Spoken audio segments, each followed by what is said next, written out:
You want to know the 3 business skills that will make you millions. 3 business skills that I've used over the years, going from poor, young, ghetto black man, boy with a single parent household to being a father, a husband of over 38 years, making millions and millions of dollars with these skills when everyone said it wasn't possible, at least for me. So I'm going to show you what those skills are, because if they work for me, then I know they're going to work for you. So let's see here.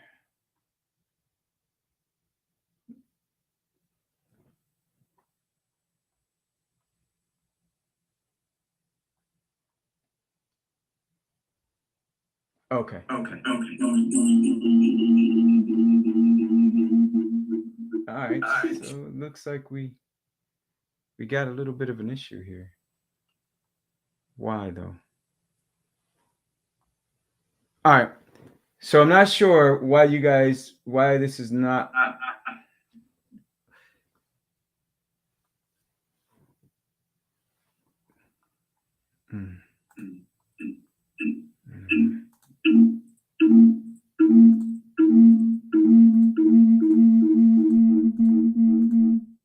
That's what. So sorry about that one. Little bit of a technical difficulty. So we're streaming on both our phone and on and live with YouTube.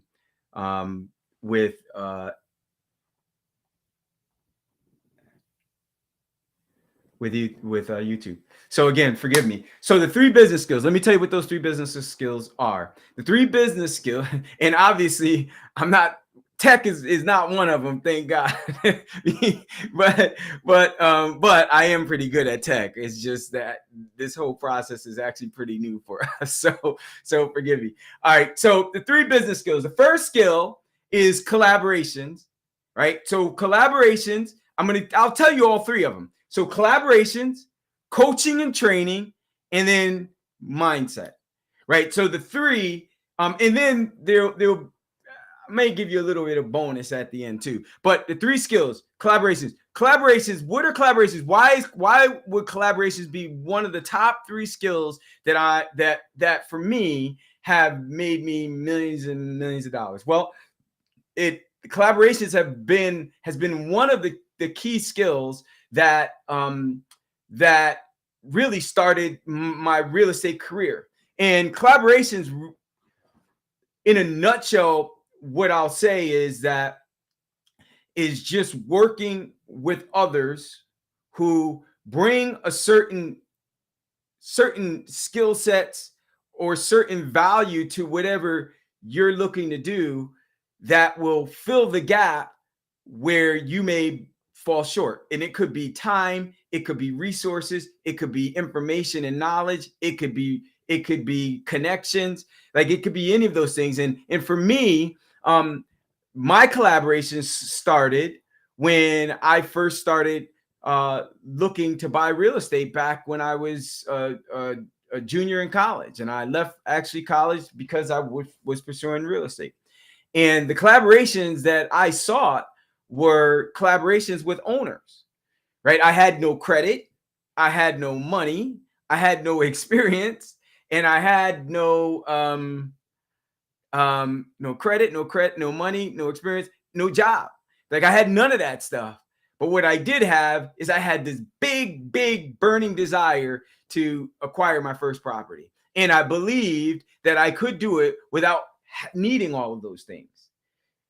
However, I had to end up doing a collaboration. I knew that I had to do a collaboration. What's a collaboration? So in that case, what did a collaboration look like? A collaboration looked like, to me, what it looked like was working together with an owner of a property that would sell me that property and hold a mortgage so I wouldn't have to go to a bank. That was the collaboration. Now, the key to good collaborations is it always needs to be win-win. So that's one of the things I from the beginning until even now, even after making millions and tens of millions of dollars, win-win is something that that's always on the front of my mind when I'm thinking of a collaboration. It can't just be me thinking about, oh, what am I going to get from the transaction? It can't be you thinking about, oh, what is it you're going to get? Now, it doesn't mean you shouldn't, because I said win-win. I didn't say you win and someone else's lose. I didn't say they win and you lose. No, it's win-win. Everyone should win. And so going in, you need to know what is your win. And in that case, my win was if I could get the place, I didn't need to go through, like, I didn't have to wait 3 years to get a place, because if someone will hold a mortgage, they're not using the same standards that the bank would use. The bank wants me to have 2 to 3 years worth of income history, right? They want me to have work history. They want me to have credit history. And if I was going to a bank, that wasn't going to happen. I would have had to wait 2 or 3 years, right? At minimum. Probably I would have had to wait longer. Why? Because the amount of money that I believed that I could make at that time when I was looking to do that, I think I was 19 or 20 years old. The amount of money that, I'm sorry. I was 21 years old. The amount of money that I could make, that I believed I could make with my limiting beliefs, based on what we were being taught in college and what I was taught at home and what I was taught by the people that I was surrounded by, was that my income was going to be very limited, right? I could, I think minimum wage back then was what was it, $6, $7, maybe $8 an hour, I think, something like that. And so in order for me to make enough money where the bank would be willing to give me a mortgage, it would have taken me quite a while, especially without a college degree, because I also left college to pursue that. So a good collaboration, you have to go in with win-win. So my win was being able to work with someone that's willing to hold the mortgage so that I wouldn't have to go through all of that, right? And now I had to think about what their win is. Like, so you go in with some idea as to what it is what value you're going to be able to provide for that person. And the value for me, when I thought about it, was, I'm going to be able to, it's someone that has to be motivated. So from a real estate perspective, you might hear this all the time, find a motivated seller. Well, what are the things that motivate sellers? There's a number of things. One is that maybe they're out of town. Maybe they had some financial hardships. Maybe they, depending on what the market looked like back then. And when I started doing this, it was, I can't even remember if it was a buyer's market or seller's market. When I blew up like 10 years later, it was definitely a buyer's market. But that's a different story. But when I first started, like, understanding what their win is. So, and if it's a buyer's market, so since I'm talking about it, I might as well tell you, if it's a buyer's market, then you have way more properties on the market than there are buyers. So now you have a significant amount of buyers, sellers competing for each buyer. So now the buyer can pick and choose, right? Because they're highly sought after. And then on the opposite side, if it's a seller's market, the sellers, the buyers, prices are higher because there's so many buyers out there. So, supply and demand. So I don't know in my case what that was, but I knew I needed to find a motivated seller. There's a number of reasons why sellers are motivated. And then how can I solve that? Well, how could I solve that? The win is if they're out of town, I'm not. I'm here. I'm responsible. And I'll be able to take care of their place. So I had to make sure I got that across to them. Or if they had some sort of financial hardship, now this property they don't have to lose because I'll take it off their hands and they don't have to go through the normal process of selling it with a realtor that could take a long time and they have to pay realtors fees. Well, I'll take it off their hands, I'll buy it from them, and I'll, again, I promise to pay on time. And not only pay on time, but what I was doing back then when I did the first one was, after I made the place better, then I would raise the value over the first year, and then I would go back and refinance and pay them off. Right. So that was the plan. So after a year or two, I would refinance and pay it off. That is exactly what I ended up doing with the person that that I came across that was willing to hold the mortgage for me. And then so out of town, financial hardship, or just in a rush. So all those things, my value pretty much covers all of those things. And so that's what I went in talking about. However, those were my assumptions. What I learned and what you'll have to learn is that when you're talking to the person that you're doing the collaboration with, you have some idea of what it is they need, what it is they want, but you don't really know until you actually just shut up and listen. That's it. Just be quiet and listen, like with an investigator's ear. And when you listen with an investigator's ear, then they'll tell you what it is they really desire. And then that's what you focus on. So win-win when you're thinking about collaborations. So collaborations are huge, right? That's skill set number one, how to do collaborations, and not, but that was going way, way back. I still do collaborations today. For instance, like we have hundreds of Airbnb listings between Florida, New York. Now we branched out to Texas and Texas. Well, I think those are the three. So different parts of New York, different parts of Florida, and Texas. Right now, that's where we are. And I don't own any of those places. So I'm still doing collaborations. Why? Because the landlords that we're picking these places up from, they know what we're going to be using the places for. They know that we're going to be using them to host our Airbnb business travelers that come in instead of sending them to a hotel. And so we do that, and we do that all over the world. When I say we, now I'm talking about me and my students that are all over the world doing this stuff in multiple different countries, the way we teach it.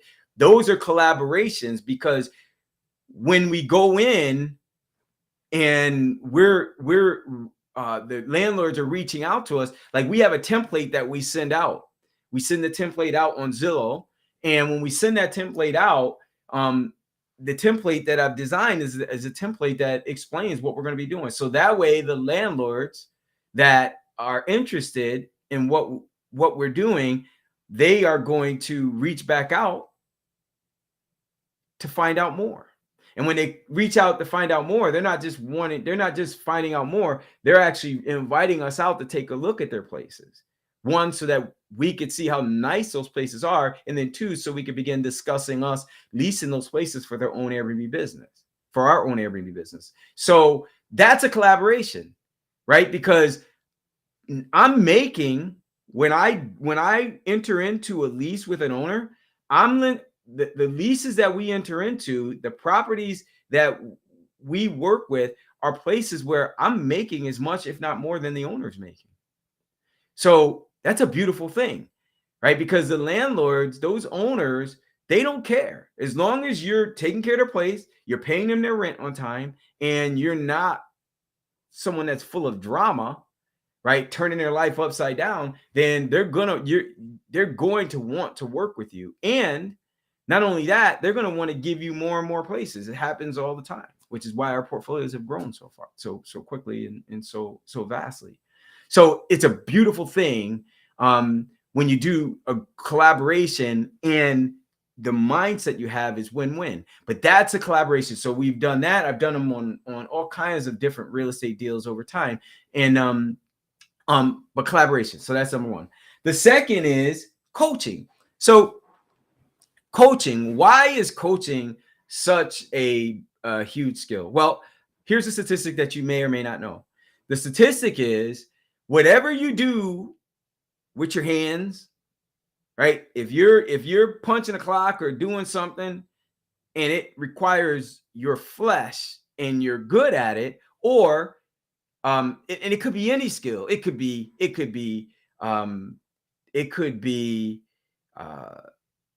sports. It could be some art form, like, not that sports is an art form, but I'm talking more like now, like a liberal art, like music or painting or drawing or writing. Like, those are skill sets. It could be construction. It could be, I mean, there's multiple things. It could be, if you're a doctor or a nurse, or it could, whatever those things are, if whatever you're doing and you're doing it traditionally, if you learn how to teach it, coach it, and mentor others in it, the statistic is in the coaching space, in the mentoring space, you'll make 10 times more than what you make actually doing it yourself. So for us, what that translated into, because we were making hundreds of thousands of dollars the first couple years doing Airbnb, and then I began teaching it, and within 18 months, I was making $1.3 million in just 18 months after teaching it. That is not even counting the Airbnb stuff that I had. That's just on the coaching and the mentoring side. And then that has continued to rise. And now we're close to 10xing that. Right. So the coaching and the mentoring space is so key for anything that you're doing. So whatever talent and gift or passion that you have, if you learn how to teach and coach it, if you learn how to coach and teach it with the proper framework, you will generate millions and millions of dollars. Now, I have many colleagues, up all the way from like 20 years old to 60 some odd years old in the coaching space. We all teach people all over the world how to do what it is our gifts are, right? And and many of my colleagues, they're in all different facets of life. Like they're again, relationship coaches, they're technology coaches, they're sales coaches, they're speaking coaches, they're business coaches. I mean, there's all kinds of things. There's sports coaches. But what they do, here's the beauty of it. This is why this is so crazy, like so very, very lucrative, because you see this, right? This globe, right? This globe. Like I got a globe when I first started thinking about coaching. And the reason why I got the globe is because I knew it represented to me that if I have the right framework, I can reach people with my skill all over the world. Just like you're listening to this, where are you right now? Like, I don't know you, maybe I do, but but I'm reaching you, and you might be in the US. If you're in the US, you're in one of the states probably that I'm not in. My thousands of students, most of them I never knew before I started coaching them. And they're from all over the world. And so this globe represents that. All of those people, is there 8 billion people in the world?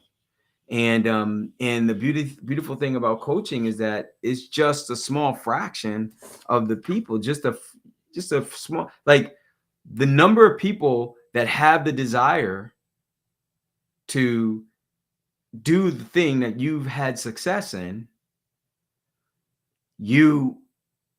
Out of all, like, the whole group of people all over the world, there's a fraction of those people who, if they knew that you existed and you were teaching it and you were at least pretty good, they would want to learn from you, because they want to be able to accomplish what you've accomplished. And a lot of times it's interesting, because a lot of times we think, well, who would want to learn this?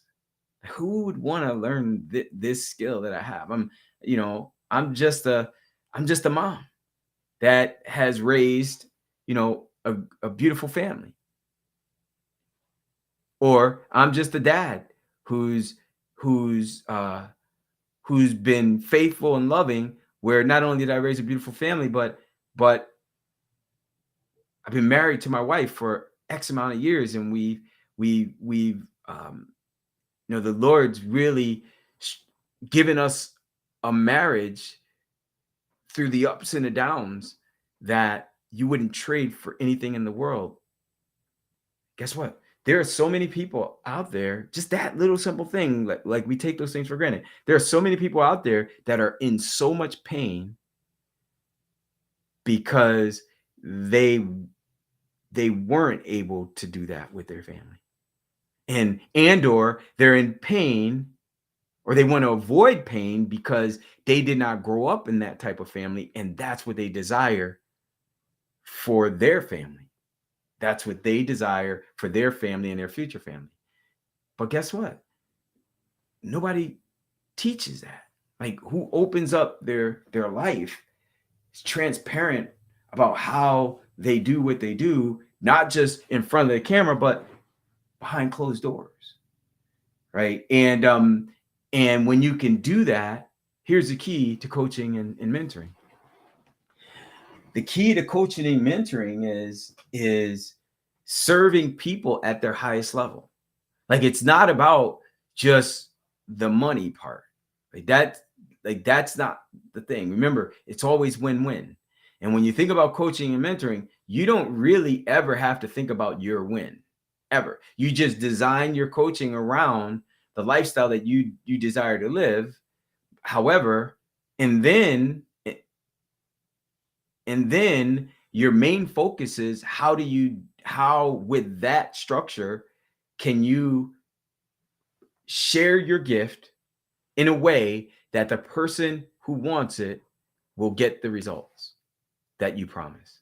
If you can do that and do that well, you can do it from all over the world, like all over, anywhere in the world. I mean, we're all over the place, right? My son and my daughter, they just had a baby. And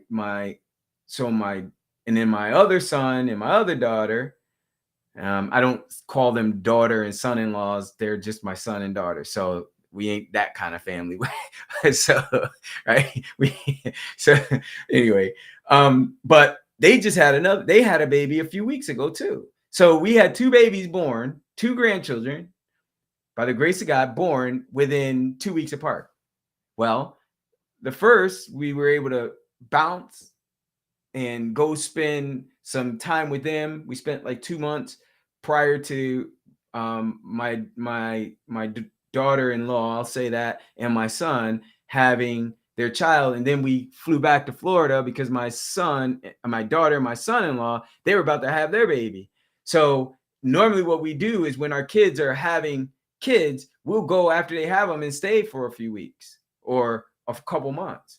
So we got back to Florida, and then my son had and daughter had their baby. So we bounced back over to New York and stayed with them for a little bit, and then we headed back to Florida. And just before my daughter and my other son had their baby, and so and we've been staying with them for like right now.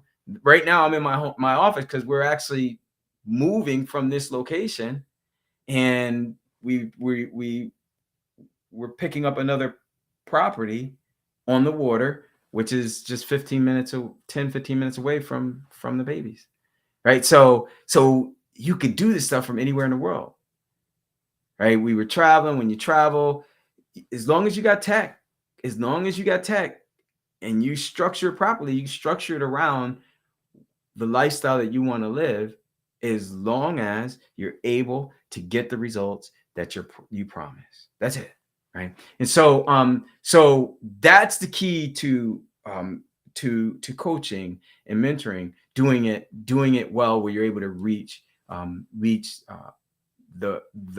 world, right? So think about that for a second too, because when you think about that concept, you might like you could relate it to like the most profitable companies in the world. Think about a few of them: Google, YouTube, Facebook, Airbnb. Like all those companies, one of the reasons why they're so profitable is because they mix two things: technology and the ability to reach the world. Technology and their ability to reach the world. Allowing that technology to bring the world right into them, right to them. Like I used to love to use McDonald's as that example too. Like McDonald's, they had a different type of technology, much different, but it's the same concept, just at a lower form today, but at a greater form back way back when. They had a great system. They had a great system of pushing out hamburgers the same way, regardless of what city, state you're in, you're going to get the same service, same taste. And then they knew how to reach the world. They knew it wasn't tech that way, but it was tech. They were on every commercial. They had signs, but they were commercials all over the place. Remember old Ronald McDonald, right? So that was the thing. If McDonald's did not use that technology, they would have never been able to serve 1 billion people. But they also use that technology to bring people to them, not to go to people, right? To bring people to them. And that's the right framework when you're doing this. We're not out chasing people, right? We just need to be in a space like right now. We're on YouTube, people are listening. Guess what? Somebody that listens will probably reach out, right? They'll probably reach out. We have people reaching out to us all the time, and we don't even have millions of subscribers reaching out and getting some of our help, right? And many of them eventually request my invitation into my academy, right? Because my academy is invitation only. I hand select every student, every member in my Wealth B&B program, where we help them grow their $1 million. We actually grow their $1 million portfolio within 3 to 6 months. But that's also hand selected, not just anyone, right? Just because you got money. So, but we're not chasing people. People are coming to us. So use that technology, and when you can do that, and you do that well, then you will make 10 times more than what you'll make when you're just doing it yourself. So if I just want to do Airbnb, or if I just want to say I just have a little restaurant, right? And I'm just cooking hamburgers, right? I'm not going to serve 1 billion people. right? Just say I got a little website, and right, the technology and the tech and reaching the world. And so that's the key to good coaching and mentoring. And then here's the other piece. Like, this is the last thing I'll talk about when it comes to the coaching and mentoring, because this piece is so important. The way you're going to build wealth, well, this is the bonus. I said I'll give you a bonus. This is the bonus, and then I'll get into mindset. So the way that you're going to build wealth, the way we built wealth, the way we get rich is we talk about it first, getting your time back, right? Because the one thing that we all have in common is what? We all have 24 hours in a day. You're not going to get any more or any less. Don't matter if you're big, tall, short, small. It doesn't matter if you're fat, skinny, black, white. It doesn't matter. Rich, poor.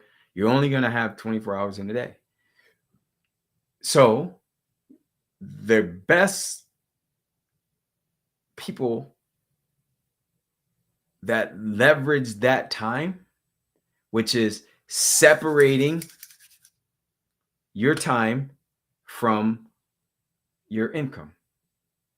So if you can separate your time from income, then your ability to make more income will go like this. So example, Oprah. Think about Oprah. Billions of dollars she's made. And how has she made that? Like, when do you think the last time Oprah's been to a bank? I know I haven't been to a bank in I don't know when the last time I've been to a bank, right? And I got millions of dollars flowing in. She's got 1,000 times more than I'm making.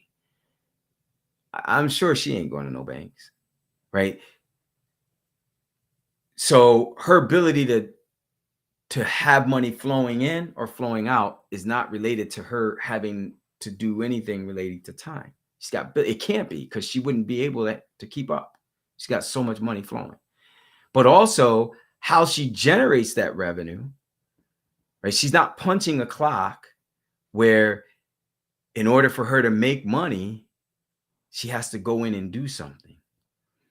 When she's sleeping, the money's flowing. When she's taking a shower, the money's flowing. When she's eating, the money's flowing. When she's, in studio, the money's flowing, whether it's good or not so good. When she's hanging out with Stedman or Gail or Tyler Perry, whoever, whatever she's doing, the money's flowing, right? So because her money's not directly related to her time. And that's one of the reasons why poor people stay poor. Well, middle class people only stay wealthy, and middle class only stay middle class and never get wealthy, and the rich get wealthy. Why? Because the poor people, just talking to my wife about this today, the poor people, they are only working to pay when they get money, they're just getting money to pay their bills. That's it. So they're working every day to pay their bills, right? And then they got to go back to do the same thing, go back. So their time is directly related to their finance and their income. The middle class, they're doing the same thing. They're just doing it at a higher level. Like they're not just doing it to pay their bills. They're doing it. They're working so they could go buy nice things, so that they look good, feel good. But yet they got to go to work. Like, you go buy that big house. Now you really got to go to work, right? Now we got you good. Like, we got you for what? The next 10 years. So good. Like, help make us millions of dollars, so me and my family don't have to do that, right? And that's what happens. And then you plan for retirement in 30 years, right? But you're coming into work and your time is directly related. It's still only 24 hours a day. You might be doing well. If you're an executive, you still could be doing really, really well. But most people in the middle class are not executives. Most people are still only a few paychecks away from being homeless or poor, right? A few months away. And then the wealthy, the difference is, the way we look at it is, we separate our time from from income by making sure when we get our money, we're using that money to make more money. So we're putting that money into another thing to make more money, right? That's what we do as as it, to build wealth. So then, like Oprah, now your money is making more and more money, and there's no, it, like, money doesn't get tired, it doesn't get sick, it doesn't take breaks, it doesn't go on vacation. It will work and work and work and work and work for you. And then when money has babies, meaning it makes more money, and you put it back into another thing, or the thing that's making money, now the babies are having babies, and the babies are having babies, and the baby, and then it's just like, now it takes on a whole life of its own. And that's where, like, there's no time anymore. Like, time doesn't exist. Right. So that was my bonus. Hopefully that was helpful. And then the last thing I want to share is mindset. So from a mindset perspective, that was a big thing for me. Like, one of the things I did when I went into the coaching space and I started, because I've been doing real estate for over 30 years, and I've made millions of dollars in real estate. But when I decided that I wanted to fulfill one of my wife's desires, and I want to fulfill all her desires, actually, but this one was one that I like had my sights set on. And that one desire was, because she talked about it all the time, she wanted to go to Spain and just live in Spain for a while. So, with traditional real estate, I'm thinking, man, like, how am I going to do that? How could I do that? Because, you got all these properties, and I personally don't like property managers with my stuff. I just don't like it. So, not to say that it's good or bad. That's a whole nother conversation. But I don't like property managers on my stuff, unless they work for me, right? And then, so that's it. So in any case, so I had to figure it out. And the conclusion that I came to was that, like, I have to be able to run my real estate and have it run without me being involved on a day-to-day basis. So I came up with this idea. I was like, well, but even that, like, I love the coaching space because I had been thinking about it for so long, and I could do that all over the world. And I didn't know what the stats were that you could make 10 times more. I just knew that it was a space that just really fit the lifestyle that I wanted to live. And so what was this, about 6-7 years ago, I was considering, and, as I was doing Airbnb, and then I said, you know what, I am going to start coaching. But what I told my team that was in town that was helping me on the real estate stuff was that, you can't, I'm not going, there's no more meetings, no more breakfast, no more lunch. And I won't be talking to you on the phone. You could text me, or we could do Zoom, because Zoom was going to be my thing. Like, Zoom was a thing. Like, that if I'm going to start doing coaching, I need to, like, that's where I'm going to be, on Zoom, teaching, coaching, mentoring. And that's where the world's going to reach me. So my team, if they wanted to reach me, we can have some conversations on Zoom. Because my mindset, my thinking was, if I can't make this work between now and a year from now, when we leave, because my plan is, we're going to, like, if I can make this work for a year, then great. Like, I'm good. Like, but if I can't, then that's a problem. And then I'm going to have to make some changes to the real estate or the team, but most likely the real estate piece, so that it doesn't need to work. I don't care. Right. And the change that I was thinking about was, I'm just going to get rid of all my traditional real estate. And eventually I did. Not that it wasn't working, but it just, like, I'd had my fill. I've been doing it. I've had over 250 units in my portfolio at any given time. And, so I had, that desire to have a bunch of real estate like I used to, I didn't have that desire anymore. And my desire more was for the cash flow. Right. And that's what Airbnb actually did. So I was just building my Airbnb portfolio that was on auto, right, on full automation. And then that cash flow was allowing me to have the freedom to where I didn't have to do the traditional real estate. So what I eventually did with that is, before I left New York to come to Florida, my last order of business was to sell all my stuff, and that's what we did. So back to the story. So after about a year, after about 6 months, COVID hit. And when COVID hit, now nobody could do lunch or breakfast anyway. So, and everybody was on lockdown. However, it didn't really affect me because I was already in that mode in the first place, right? Preparing for Spain. And now Spain wasn't going to happen because you just can't go. So, but during that time, from a mindset perspective, what I started doing was getting up every morning at 4 a.m. So I would get up at 4 a.m. every morning. And in that 4 a.m. time, what did I do? I got in the word, right? Got in the word. I prayed. I exercised. And then I wasn't really into meditation at that point.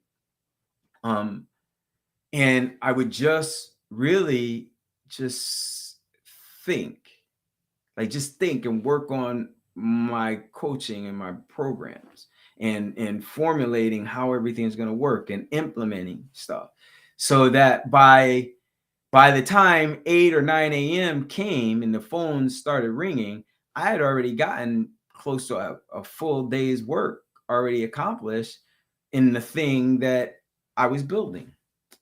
And so, or I may have listened to some books. And then over that time, one of the things that I did, there's a book that all my students in my entry level academy, all my students, I give that to them. And the book is called The Science of Getting Rich by Wallace D. Wattles. That book, I got it on audiobook, and I listened to that book probably about 200, 300 times during the next couple years. And it was the only book other than the Bible that I was reading and or listening to. And the reason was, Wallace said that if you do what I tell you to do in this book and you don't listen to anything else but this book, you will get rich. So for me, I believed him. And that's what I did. The other thing I did was I also went out and got a coach. Because I learned a long, long time ago that if you want to learn something and you want to get great at something, learn it from someone who's already great at it. And so I went and searched out the best that I had heard of in that space, someone that was already doing what it was I wanted to do, living the life I wanted to live, using the gifts that I wanted to use.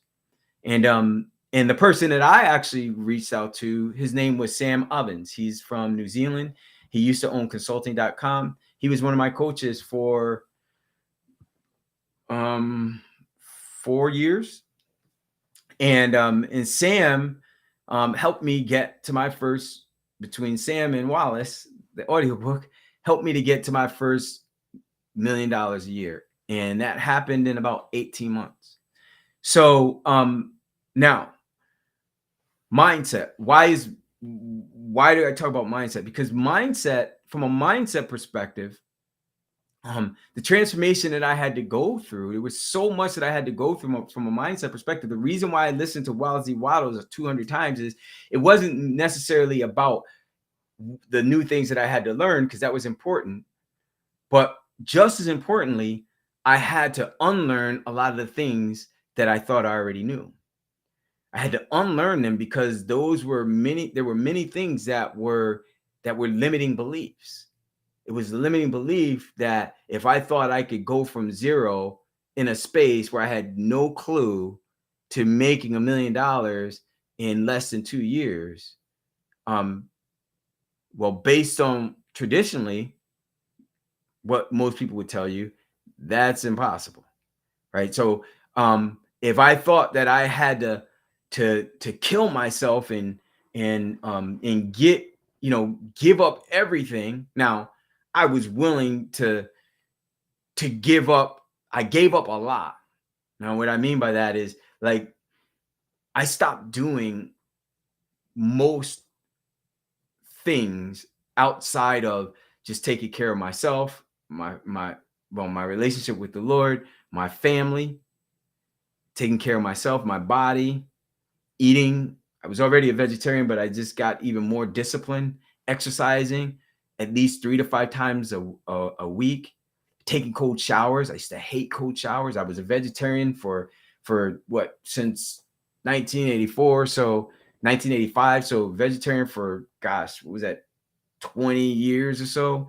And no, more than that, close to 30 years. So no, I'm sorry, 20 at the time. We had 20 years. So I was a vegetarian, but like, I still had limiting beliefs around that. So there were things where after 20 years of not eating meat, like, I pushed myself to have a piece of meat once every maybe 6 months or a year, just a piece of meat, not sit down and eat a meal, but just for my own mindset, to break myself out of the limiting beliefs that I can't do something. Like, I'm the one who decided I'm going to be a vegetarian. So if I decide I don't want to, then I can change it. Right. So just understanding those pieces. So those things, like, and then just doubling down on, just making sure the core of everything I was doing was all centered on the word of God. Right. Making sure that that everything in my life had its proper order. And its proper order for me was him first, my wife, my kids, and then family, business, and students, and church. Like, that's the order. But my first ministry, my wife and my kids, those were first, right? Even before me. Right. So when everything had its right order and I kept those things in order, then the chance of failure, I know I minimized, like, to, and I didn't leave a lot of room for error. I didn't leave a lot of room for me being distracted, because, like, I stopped listening to music, most of it. I stopped watching TV, much of it, the news, most of it. And that's what I did. Like, I just got really, really disciplined. Right. And so that I could focus on the things that I had to relearn and burn out the stuff that I had to get rid of, limiting beliefs. And I did that within 2 years. Within 2 years, 2.5 years, we were generating over $100,000 a month in the coaching space. And then if I add Airbnb, 130,000 a month. And then that was growing every month thereafter. And now, as I said, we're close to 10xing that. If you forward fast another, 3 years since we first hit that landmark. So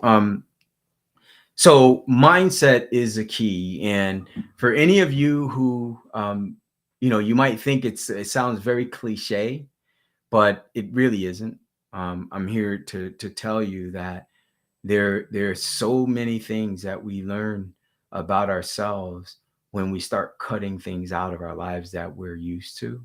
Not things that are good for us, not necessarily. Sometimes you could cut those out too. There's nothing wrong with that for a bit, just so that you realize you're not dependent on anything, right? Except for him.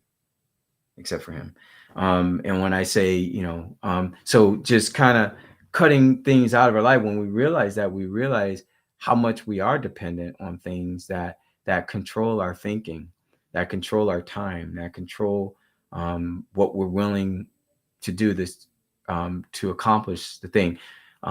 So, and then I'll just end with this part, because here's something that I used to tell my kids when they were growing up. And they were I used to help them, train them in sports. We have a basketball family. And so one of the things I used to say was, if you're willing to do what most people aren't for a short period of your life, you'll be able to do with what most people can't for the rest of your life. And so I did that, and I believed it, I did it, and today the things that I'm able to do, most people can't. And so those are the three core things, that the three core skills that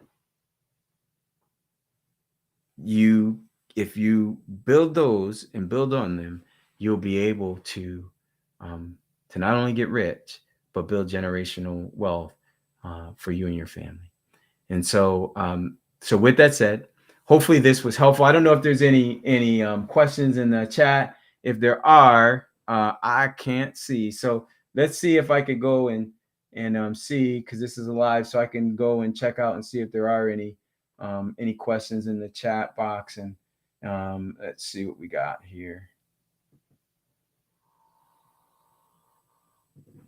We got a number of people. I don't see any questions in the chat. If anyone has any questions, you're welcome to ask, and then I'll do my best to answer. And then what we'll do is we're also going to break so that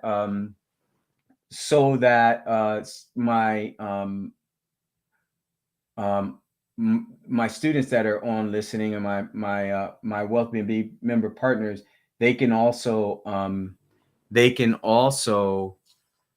jump on the Zoom after, and we'll do a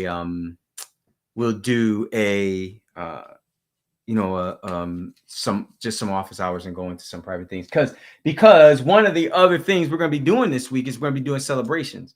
And the reason why we're doing celebrations is because there's a few people who picked up a bundle of 6 properties, a bundle of 8, bundle of 4s, that when I say picked up, places that we got for them.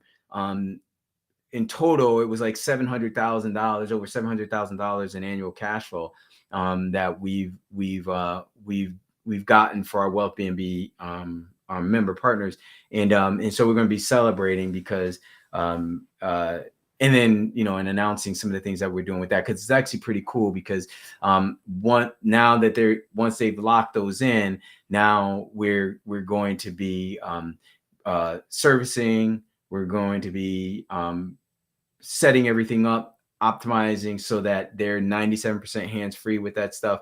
And then I'm also going to be getting out, visiting the places with them, and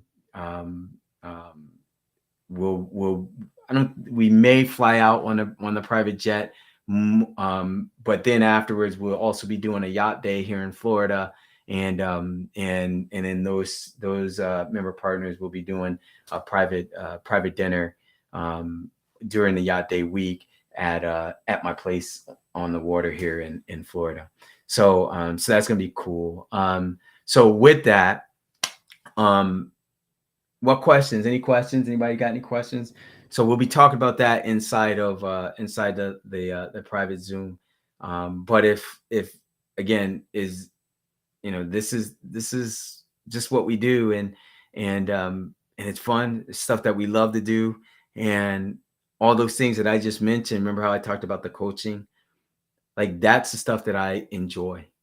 Like, I enjoy hanging out with cool, smart people that get it, and so I get to do that all the time, right? We get to do that. It's something that we get to do because the way we structure this, it allows those things to happen, because it's a part of the way the business works. That's not by chance. It's the way I structure it, because it's our business, right? So it works for me, and I'm able to serve them at their highest level and get them the results that we promise, while having a lot of fun hanging out with a lot of smart, cool people, right? So rich people too. So all right, so I don't see any questions. So with that said, we'll wrap it up. Hopefully that was helpful. And if it is, share it with someone. Share it with someone. Leave a comment. And what I'll do when you leave a comment is I will we'll send you some really cool information that can help you build on the on what I just got finished teaching here tonight. So with that said, God bless you. You got this, and I'll see you on the next live.